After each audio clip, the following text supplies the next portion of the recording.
Hi, I'm your host, Jürgen Strauss from InnovaBiz, and I'm really excited to welcome to the InnovaBuzz podcast today, all the way from Montreal in Canada, Stephen Goldberg, who's the owner and chief consultant at Optimus Performance.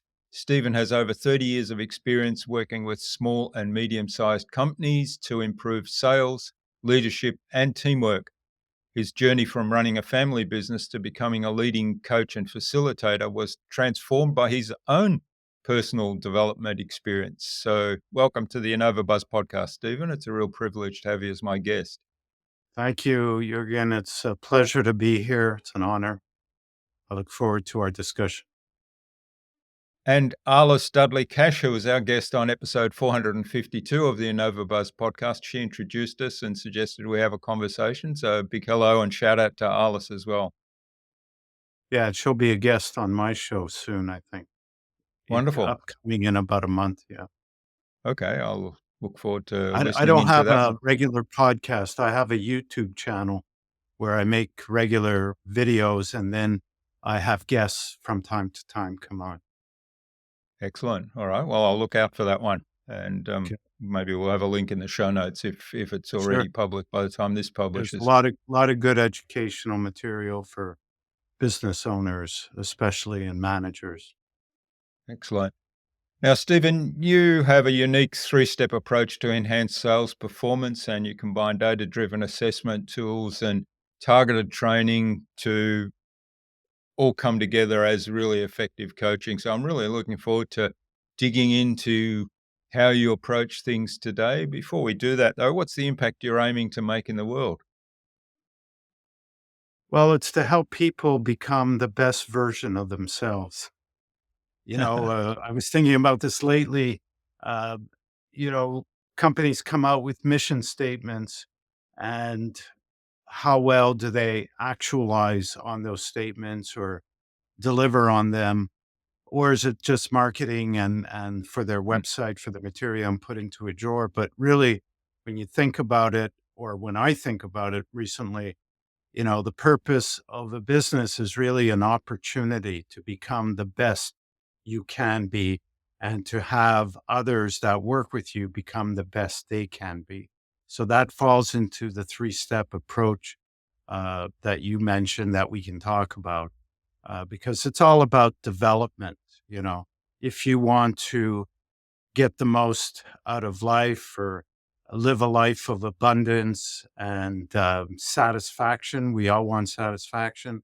Well, you need to grow. You need to keep growing. And I think just like we see in nature, I'm a big fan of being out in nature mm, and it's yeah. always evolving. It's always growing. And when it stops, it dies. And that's when disease sets in. And we're seeing so much of that with people today. We develop these diseases that we didn't have a long time ago because of, all the change in our lifestyles. So we need to continue to strive to become the best versions of ourselves and in all aspects of our lives. And Mm, if we want to have a successful business, I think that's what will drive it. yeah, yeah. I love that. I love that you kind of incorporate that into the purpose statement of the business to um, become the best version of yourself if it's your business, and to help others in the business become the best versions of themselves. Yeah. All right. Well, tell us a little bit more then about your three-step approach. I highlighted it earlier. You mentioned it there. Yeah. So the three-step approach can apply to any business because it's about people and it can apply to any position that you're looking to fill or to develop. And it's really um, a very simple thing. You need to start by having, and you can go either way, right to left or left to right. But you need to, first of all, have the right leadership. So every business has to have a strategy of where they want to go. It just talked about mission statement, that's part of it, Mm, objectives. But you need to know what your purpose is in terms of a business and in terms of what's required in the marketplace, what problem you can solve, what enhancement you can bring, whether it's a transformation. We're seeing a lot of that today with technology, a lot of business startups in the green uh, technology to try and address the climate change issue. That's really important. So, whatever it is that your mission or purpose is, you need to be the leader that's going to not only lay out that plan, but you need to also be able to communicate that to the people Mm. that work with, and that includes your stakeholders. I mean, employees are stakeholders to a certain degree or a big degree. Your suppliers, your clients, your financiers, or other type of stakeholders.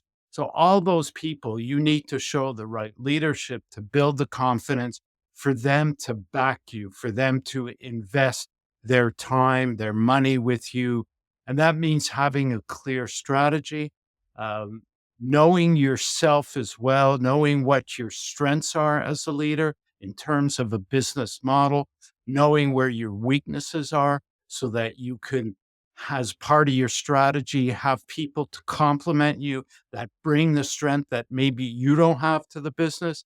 And I think that's where a lot of small business just flounder is they don't have that perspective of themselves. Mm. Maybe, you start off as a one man show or a few Mm. people and you get stunted because you try and do everything yourself. And that's really great when you're a startup. You take a person like Elon Musk, who's always in the news, and, he used to sleep under his desk to be there to keep going, to keep the business afloat, because at one point it was almost bankrupt, and he managed to find a way out of it. So you need to be able to uh, be a one man show at certain times and take on many roles. But once you get to a certain point, you need to have the right people to complement you. And that's, I think, knowing yourself, knowing your strengths and weaknesses, uh, but knowing what your tendencies as well. That drives certain strengths and weaknesses, your interests, and then bringing in the right people and being able to communicate them and inspire them to work with you, and not only just work, but to really act like it's their own business. Mm. Often employees just want a 9 to 5 job, or they just want their paycheck. It Yeah. depends on the person, the situation, but everybody really is delivering their talents and abilities to the company. And the more that people see themselves as a marketable entity, their talents and abilities, the more they're going to realize the importance of also becoming the best version of themselves, to be able to um, have the best positions that suit them the most or give them the Mm. most return. So the leadership part is one thing. The second part is what I was learning, talking about, is developing others. Uh, if the company's going to grow beyond just you, well, along the way, you're going to be faced with new and new challenges, and the people in the positions they are also going to be faced with those challenges Mm. and have to make bigger decisions, better decisions. So the more people are developed and coached and trained, and it should be ongoing, and not just technologically, but holistically.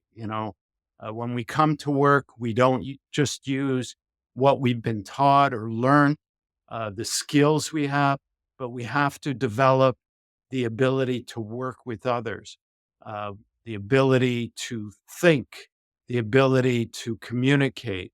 It's a huge part of a business today is collaboration. So how to work as a team.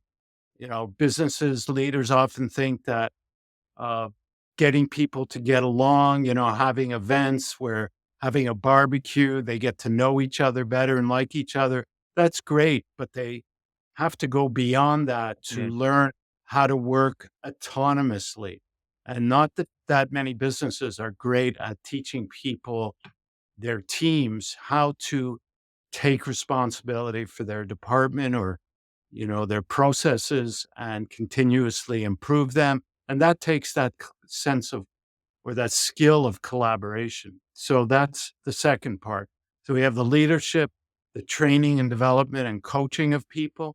And the first part, the first step is having the right person in the right job, because you can't do the training and coaching or the leadership well if you're hiring poorly, if you're not. And that's where you mentioned in the introduction this concept of job fit. Everybody understands those words, but there's a way to actually scientifically measure job fit for the job. And that's what I'm involved in as well. So, job fit is not just having the skills for the job, not just fitting with the chemistry, the company culture, but it's also about having the right behavioral traits, the right thinking style, and motivational interests, occupational interests that Mm. align with what's required for the job. So it's about fitting the right person into the right job, people development, and leadership. One of the one of the things you touched on quite a bit there was knowing your strengths and weaknesses and knowing what what areas you need to develop in the personal development role, also what areas to focus on as a leader in terms of surrounding yourself with the right people, which comes to the fitting the right person in the right job. How do you tackle that? Because a lot of people really struggle with this, don't they, in terms of understanding what are their strengths and their weaknesses. I mean, often we focus on areas that we like, which tend to be our strengths, but not always, and we overlook areas of weaknesses, or on the other hand, we kind of beat ourselves up over things that we're not good at and ignore the things that we are good at. So there's different tools that we can use. I mentioned when I talked about job fit, about using a scientific approach to measure somebody's fit for the job. Uh, so we create what we call performance models in the tool. It's hard to explain. I usually show it visually. But um, for example, if I am a salesperson and I need to have this ability to compete and this ability to assert myself at certain times, those are traits that we can measure. And so we create a model for each role. We could build it on top performers. So if you have, I'm talking about sales because that's some area I've been focusing on with clients now. If you have, let's say, 10 salespeople, and this could apply to any job, but sales is easy to relate to. There's a rule that I don't know who created it, but it says that a third of your employees are top performers, a Mm. third are average, and a third are below average. You can say poor performers. So obviously, if you have 10 salespeople and three are your top performers, they're probably generating 70% of your sales. So the question I would have for business owners is, wouldn't you like to replicate them? Wouldn't you like to have more of them without doing any investment in training or coaching your sales team? Because that's what we end up trying to do. We search for solutions. How can I get my sales team, for example, to be more productive? How can I get my average and bottom performers to be like my top performers? So they must be doing something that the others aren't doing. So we hire a sales coach or we invest in training, and then it falls flat. We Mm. spend a lot of money. Maybe it doesn't fall flat because you know what happens? The top 3 people get even better Yeah. Yeah. because they're the ones that are really fit for the job. So they're naturally fit to do that job. And when you train those top performers, it's like sports people. They have to have that raw talent, that desire to succeed. When you train and coach them, they have the potential to become Olympians, let's say. It's the same thing with employees and especially salespeople. So, but instead of trying to get your average or bottom performers to be top performers, it's better to understand what are the characteristics, what are the traits that these 3 people share in common, and let's replicate that. Let's find people, at least let's replace our bottom performers Mm. with people that have the same characteristics. So in our tool, I said it incorporates science. We can build, if we have all our 10 salespeople complete our assessment, we can use our algorithm to build what we call a performance model based on the top 3 people. And then we could start interviewing or looking at potential candidates and match them against that model and see how well they fit. Mm. Then we know at least if we replace the bottom performers with potential top performers, we now have somebody that we can confidently invest in training and coaching them because they have the right stuff. So that's what we do with JobFit. Now, the same thing, we have models. Let's say I have a model for a private sector executive. We have also library models based on research we've done. Um, and we could then look at a business owner and have them complete our assessment and match them to that performance model from our library. And that would give great insight into their makeup and where they may falter because we can generate a leadership report that will give them a broader insight into themselves. We could also create a training report. And then there's another tool that people can use. It's a 360 leadership skill assessment. Mm. And that will provide, if you have the right skills and competencies in there, we have one that's has, I forget how many competencies, but there's a lot of skills.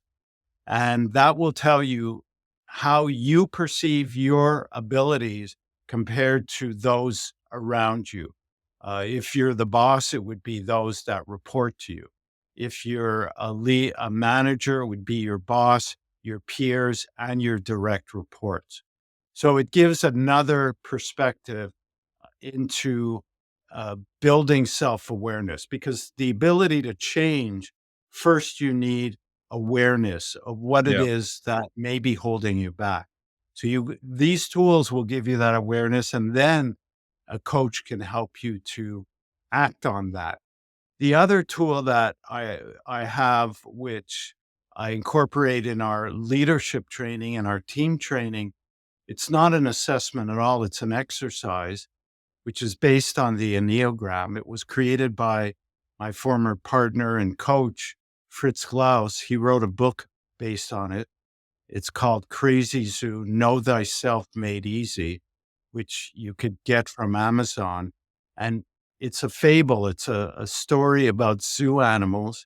And each zoo animal represents one of the nine, six classic types. And then we all have a classic type and we have a combined type. And we use animals as a frame of reference. Mm. Then through this, reading the book, actually, you can identify which type you are through the relationship with the animals. And then you could understand where your strengths and weaknesses are because a lot of what drives um, our strengths is our motivation And what drives our weakness is our fear.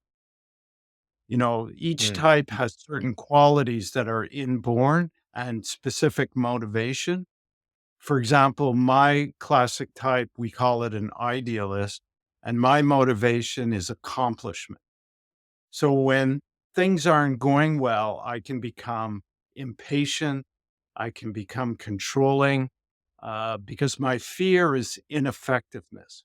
Mm. So when I learned this, I could see how becoming impatient and aggressive with people affected my ability as a leader and also as a salesperson.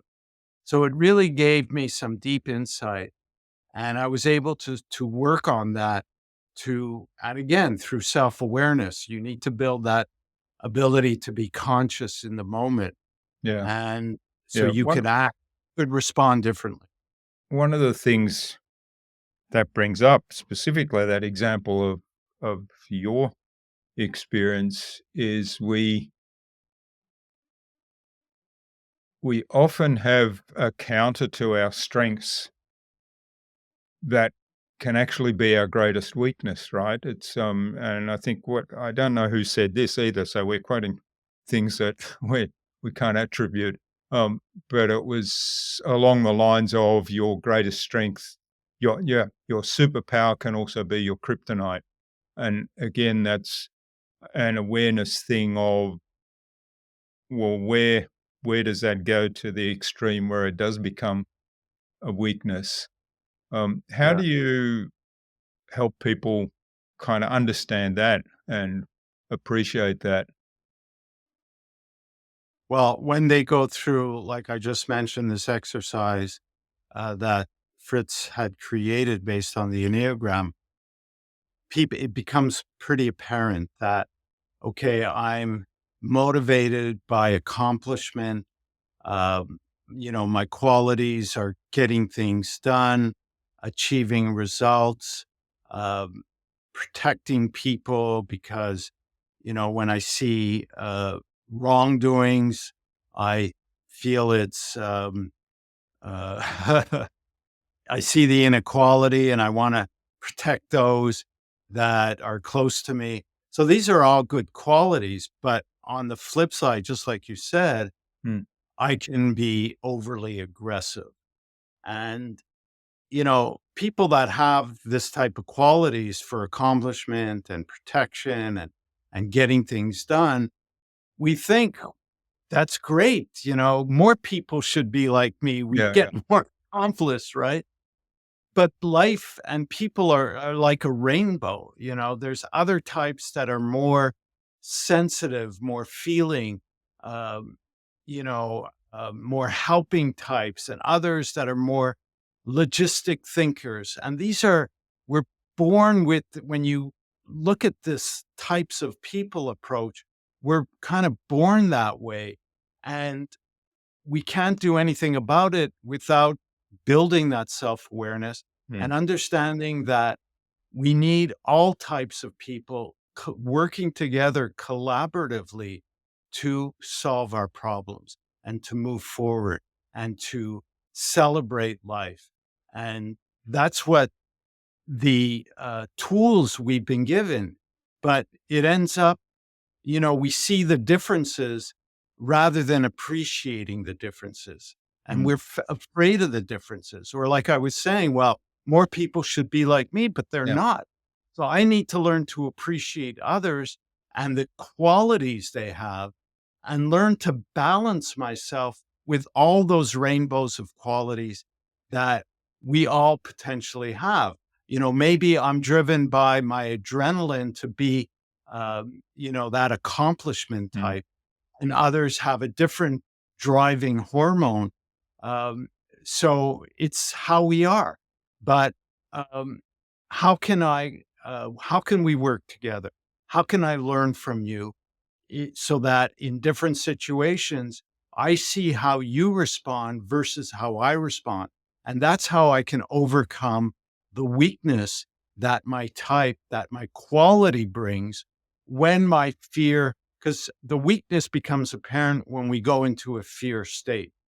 And that's when we forget everything and we just act on our fear and we overuse our qualities. And that's, I think, what you were alluding to. Hmm. Hmm. Yeah, that's makes sense. And certainly, I mean, your example of um, achievement and driven to achieve, and knowing that impatience might be part of that Yeah. person's So I had to makeup work is, hard y- on that yeah, quality, on that yeah. impatience, I and I flips certainly the feel most. that too. You know, I probably am a similar type of person, and yeah, patience is. I sometimes get really impatient with the computer when it decides to do stuff like it did just a moment ago, and change the default setting of the audio so that we had to restart the recording. So yeah, that's a really great example. I think easy to understand, but there are some that are perhaps more obtuse than that, right? And it sounds like your tool can really get to that.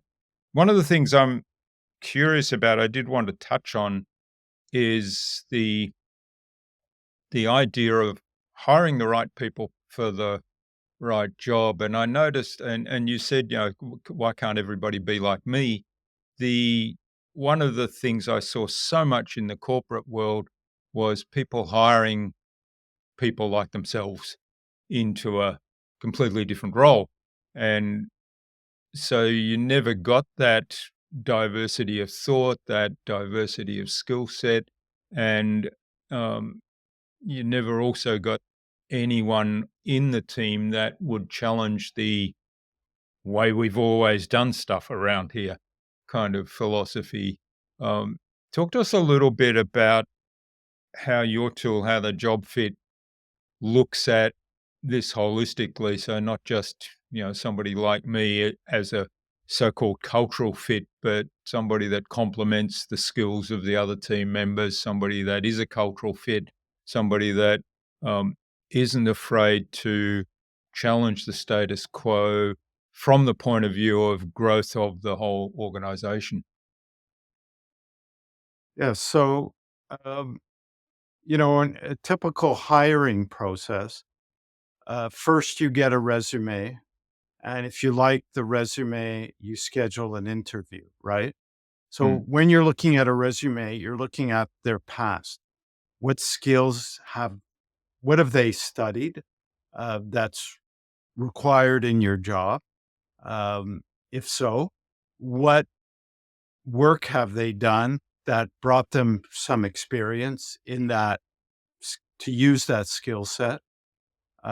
So that's like our kind of our first reference point for most companies, not all. Some have disrupted that model. The second step is you bring them in for an interview. So the the resume covers the past mm, and then qualifies them to come and present themselves in the present. So the interview is a way to gauge culture fit, company fit, I'd say, and that's how they present themselves. And so the past is based on fact as much as you can rely on what's written on the resume, which mm, is not is often exaggerated, but that's what you have to go on. The present, the interview, is based on emotion. It's how you feel about the person.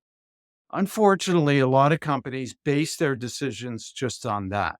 mm, But that doesn't say they're going to be fit for the job. And that's where the science comes in, using a tool like I mentioned, the PXT Select, which there's two types of um, psychometric assessments that companies are using. There's the ipsative tool, and then there's a normative tool.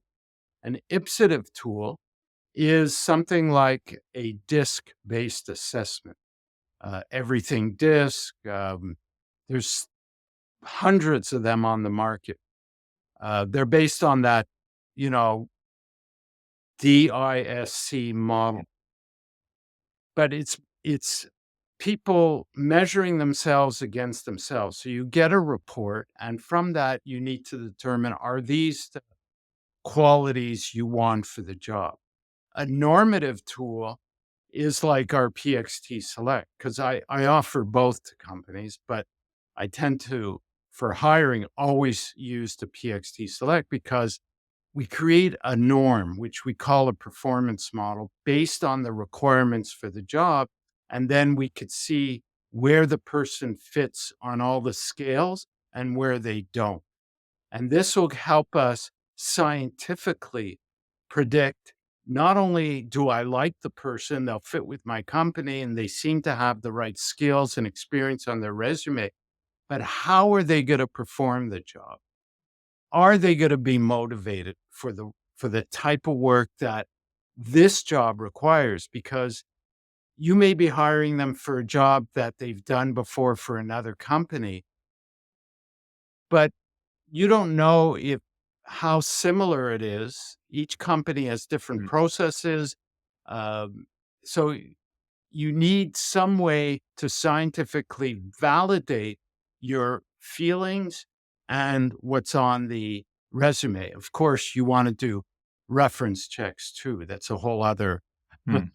specialty, is validating what people tell you they've accomplished in their past. Again, people tend to exaggerate on their resume and also in the interview. So, uh, reference checking is a part of that. But the job fit model is bringing that objectivity that you don't have just through a resume and a interview, even multiple interviews. I mean, companies Yeah, have yeah. teams doing interviews, and they try and come up with a decision. I had helped the company search for a salesperson, one of my clients, and they didn't hire him. They hired somebody else. But just recently, it's a few years later now, the person they hired is retiring. He announced his retirement. So the owner contacted this person that I had found for them, and we did his assessment, his PXT, and he matched like in the 90 percentile to the performance model. And yet he didn't go ahead with him because he said, well, my team felt he talked too much. He didn't seem to be a salesperson. Yet for the past 20 years, he's been selling successfully in a few companies. He's had long stages in a few companies. So this is like a subjective remark, which, Yeah. you know, uh, to me doesn't make sense. And it shows you how everybody has their opinion, but opinions are easy to come by. Throw in some objectivity, some science into the mix to expand your understanding of who this person is. Because you Mm. can't do that in a 1 to 2 hour interview Yeah, that's unless right. you're And hiring a industrial psychologist, which could be very expensive. A lot of companies do that. mm.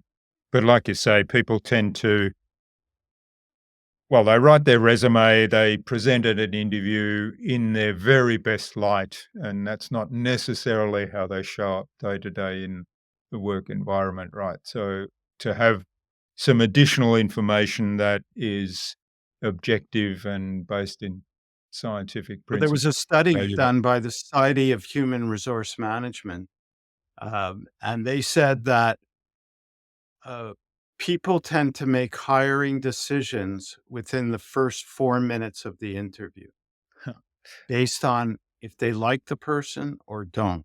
Yeah. It's a chemistry thing. It's a Mm. culture. It's a company fit thing. It's emotion. And you may be wrong. You know, I had a client once, small business owner, 20 something employees. His sales were going downhill or stagnant. And he hired me. Within a year, he almost doubled his sales. I put him on a sales training course. We replaced, we hired a buyer because he was doing too many jobs. So he didn't have enough time to focus on business development. And he found out one of his salesmen was cheating on him. So he Mm. replaced him and sales just blew up. It went, and he told me he said, "When I first met you, I didn't like you." He says, "You're so much," because you said this before, people tend to hire people like themselves. He says, "You're so much not like me." He was an engineer. I'm more like a people sales type. And he said, "But I decided to hire you because I figured I needed somebody different than me." Yeah. And it worked out. Yeah, yeah. So, Well, that was a good insight. that was a good Yeah, decision he made. yeah.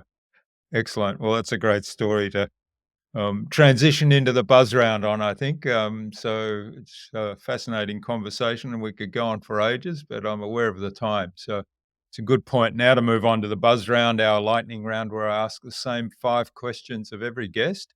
And the idea is you'll give us some really insightful, quick answers that'll inspire the listener to go and do something awesome today as a result. Okay. All set? What's the number one thing anyone needs to do to be more innovative? Take risks. Don't be afraid to fail. Hmm. Calculate it, but take risks. If you keep doing the same thing, you're going to keep getting the same results. Yeah, yeah, that's right. Yeah, it's great, great quote phrase. Is it an Einstein quote? Um, yeah, I love it. And yeah, calculated risks and treating it. Well, as much as you can, but they're Yeah, not always, can't always get, but you need to take risks. You need to mm, try different things, new things. We all, the story about Edison, how many times he mm, tried to invent the light bulb and failed, but in the end, he succeeded. If he would have stopped on failure number 800, we wouldn't have a light bulb today. Well, probably somebody else would have invented yeah, it, yeah, but that's right. you wouldn't, yeah, Yeah, so yeah, and I, I mean, what I like about that story in particular is treating things as an experiment and saying, okay, that didn't work out the way I intended and the way I set up the experiment. So what else can I do? Rather than, oh, it's a failure, I'll move on to something else. Okay, what's the best thing you've done to develop new ideas? the best thing I've done to develop new ideas is failed. Because then you have to come up with something different. Hmm, If you have an objective and you want to get there, and what you're doing, and you fail, the same thing like I just said, you have to try something different. So I failed many times in many things, and coaching, being a coach, a leadership trainer is not easy. I've been doing this for almost 30 years. I've seen people come and go and things it change around you. Things are over the last 5 years, you know, study from Gardner now about the sales process. People, 80% of decisions are made through a digital touch point, whereas when I first started, all that didn't exist. hmm, So I had to adapt along the way to be able to keep doing what I'm doing because this is my passion as far as work. And I had to fail when I was faced with new challenges and then find a way to um, turn that into a win. Find another route. hmm. Yeah, excellent. And it's a great approach to have, particularly today when things, as you said, are moving so quickly, changing so quickly, and there's all these disruptions happening. So having But the the other thing ability, I do is I'm trying to remove myself from the problem, and um, I exercise a lot, well, daily. So when I exercise, you're always thinking about the things that are bothering you. And when you generate that oxygen flowing into your brain, into your body, new ideas that you hadn't thought about will pop up. hmm, So that's a great way to be able to step away from the problem and allow your body and your mind to generate some innovative ideas. yeah, yeah, I love that approach, and I know you're a bike rider just like me, so that's Yeah. one of my go tos when I need to have that space to generate some new ideas or to walk away from a problem and let my mind unconsciously work on that. Mm. All right. What's a favorite resource you use most often? You mentioned several that you use in testing um, skills and personalities, job fit, and so on. Do you have a favorite among those, or is there something else that you're into right now? Um, I guess I always default back to the types of people approach that I mentioned, that my former partner coach developed, Fritz Mm. Gloss, the types of people, because it's not something that leaves you. My uh, motivation of accomplishment, uh, to get results, and the flip side of that, what's the weakness as a result of your strength Yes. is my impatience.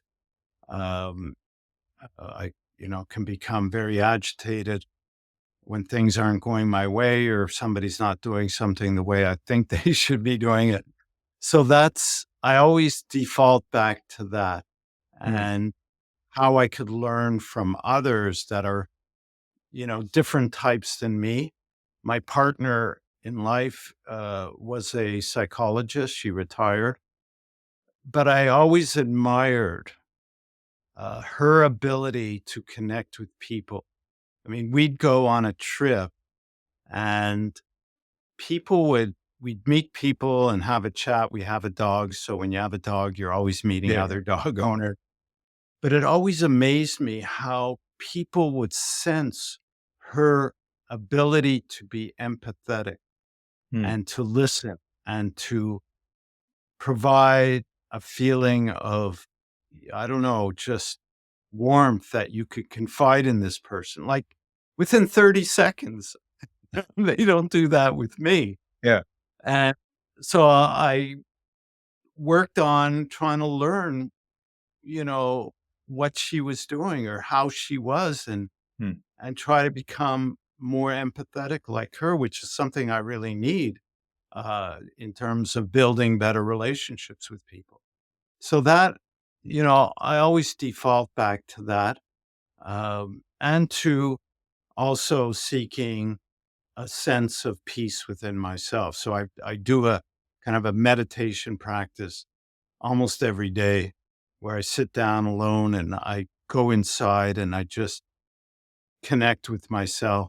And that's something I've been doing for, well, close to 40 years now. So Wow. that's been like a stable thing in my life that Yeah. centers me and, brings me back to that feeling of appreciation. Yeah. Yeah. And I will link to that book that you mentioned in the show notes. That's certainly something I'd love to explore some more. And yeah, some great tips there. All right. So, what's the best way to keep a client on track? Make sure they have skin in the game. If you invest in something, you have more tendency to stick with it. Hmm. So make them invest financially and, make them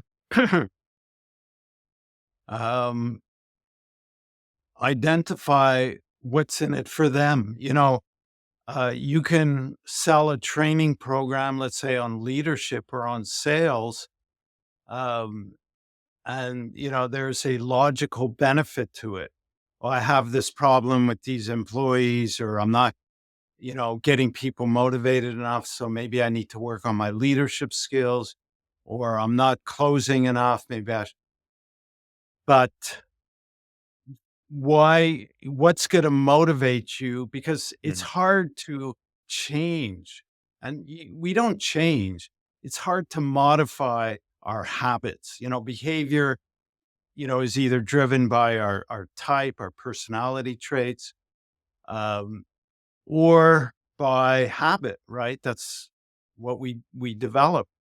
So to change habits, we all know how hard it is. I mean, one example is, uh, you know, try if you're right-handed, Mm. try brushing your teeth with your left hand one night and see Yeah. how difficult it is to Yeah. do that, right? It's a simple exercise. So you need to understand, well, if I'm a leader and I want to have my people more motivated, what's what's in it for me? Okay, I can say, well, it's going to be, you know, easier to manage them, but you want to go as deep as possible to help people Mm. emotionally connect with the benefits that they're going to get out of it and continuously remind them of that. That's Yeah. that's the North Star, Mm. we could say. Yeah. Get really clear about what motivates them. And I like that you said But dig deep on that emotionally, 'cause for yeah. them, Mm. not just logically. It's Yeah. easy to, there's this old saying, we buy things like a car uh, because of the features Mm. and the security, but there's an emotional buying motive that the logical buying motive validates the emotional Yeah. buying motive. Yeah. The Usually emotional af buy wow, usually I'm gonna afterwards, look right? wealthy driving Yeah. this car. I'm gonna be seen as somebody Mm. with status. And it gets great gas mileage and or Mm. it's electric and, low maintenance, high security. Those are all the validation, the logic, Mm. but we do things mostly based on emotion and we validate it logically. So Mm. when we're selling or having a client buy a program and you want them to, put as much skin in the game and Mm. know what's in it for them. What do they really want? What's that emotional motivation? And what will happen if they don't have it, you know? Mm. So Excellent. you have that connection with Mm. them Mm. and you're now working as their partner to achieve it. I mean, it's Mm. obvious with like I mentioned my partner was a psychologist. So, Mm. people seek help when it's like Yeah. nobody wants to hire a psychologist Yeah. just for the fun of it. Yeah. You have a problem Yeah. that you want to solve and it's hurting you emotionally. Yeah. That's right. Yeah, so that's a really good example. Mm. All right. Final question of the buzz round. What's the number one thing anyone can do to differentiate themselves?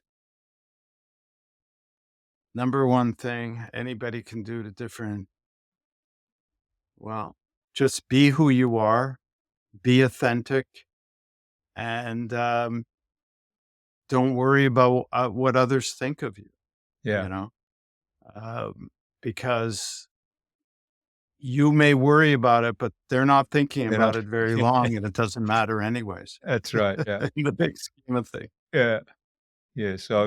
I've used that quote That's, many. and that's why sometimes people don't take risks Mm. because if I do something different, what are my friends going to think about me? Yeah. If Yeah. I change this, maybe less today, but still, Mm. we're bound by social fears, right? That's Fitting right. in, Yeah. being Yeah. loved.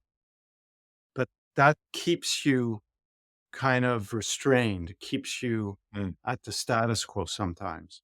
Yeah. I've often reminded people, particularly in where this comes up a lot, is in speaking in a speaking group that I'm involved in, and people say, "Well, if I do this, what will people think?" And I say, "Well, most other people are not going to worry about think or are not going to be thinking of you. So to worry about what they think of you is a waste of time." Yeah, we're the ones thinking that most nobody else does, and if they are, they'll forget about it really quick. Yeah, that's right. All right. Well, thanks for getting us through the buzz round, and thanks for the conversation up to now. It's been fabulous. Now, where can people find out more about you and the work you do, and also perhaps reach out and say thanks for what you've shared today?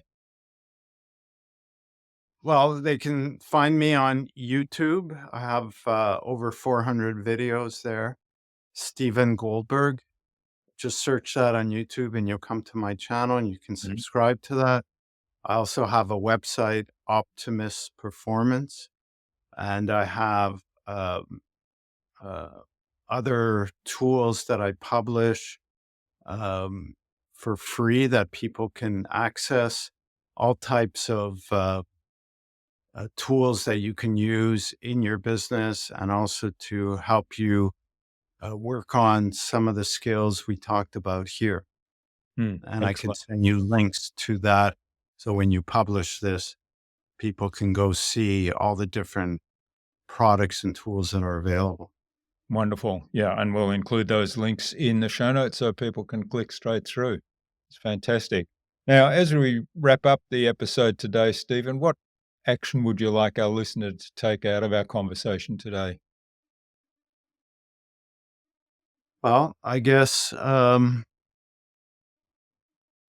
find a way to know and understand yourself better. That will lead to helping you understand others better and perhaps build better collaborations, um, and become more successful in life, whatever definition you put to success. Hopefully, it's not just about status and money, but it's about well being and being fulfilled in life. Mm, excellent. Yeah. So, I have tools that can help people do that. I mentioned the book from Fritz Klaus. Mm, Uh, I even have a uh, online uh, learning learning e-learning on that as well. That will be part of the link I'll send you as well. excellent. Yeah, it's a great call to action, and there's some resources there that people will have access to carry that out. Excellent. Well, thanks so much today for our conversation, Stephen. I've really enjoyed it. I've really learnt quite a bit. I'm looking forward to finding Fritz's book and reading through that. That's a fascinating way of looking at people's styles and maybe learning some more about myself as well in the process. Thanks again, Stephen. All the best for the future, and let's stay in touch. You're welcome. Thank you for having me on your show. Appreciate it.